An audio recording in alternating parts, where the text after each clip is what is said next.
Reagan's presidency. The Iran-Iraq War was also known as the Persian Gulf War. Iran had established their territory and repelled Iraqi forces in 1982. Tehran didn't want to let Saddam Hussein remain in power in Baghdad. Theocrats moved the war across the Shatt al-Arab waterway that leads directly into Iraq.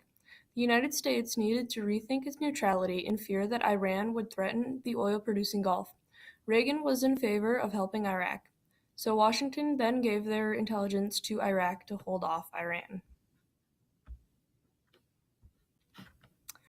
Then, in 1983, the U.S. activated Operation Staunch, which was a worldwide effort to block arms to Iran. It also blocked the shipments of their military supplies, and Iran started running out of spare parts for their vehicles.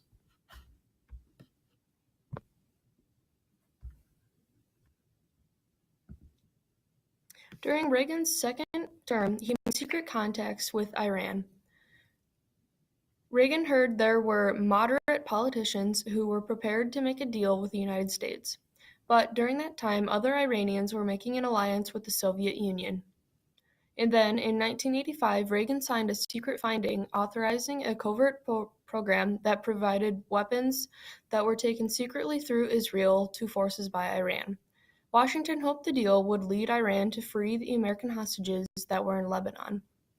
These details of the Iran-Contra affair were revealed to the public in 1986.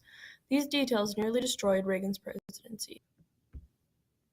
The effort failed to release American hostages.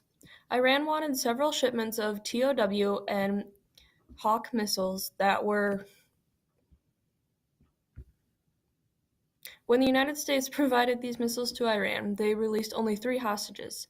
Then Hezbollah took 3 more American hostages to Beirut. Reagan's economic policy was also known as Reaganomics. It was based on the theory of supply-side economics. The theory said that tax cuts encouraged economic expansion to increase the tax base over a period of time. Reagan was known for continuing to eliminate the Nixon-era price controls. He also prevented inflation and removed controls on oil and gas, cable television, and long-distance phone services. He also deregulated interstate bus services and ocean shipping. Then, in 1982, Reagan eased bank regulations. Congress passed the Gaines-St. Depository Institutions Act. This act removed restrictions to loan-to-value ratios for savings and loan banks.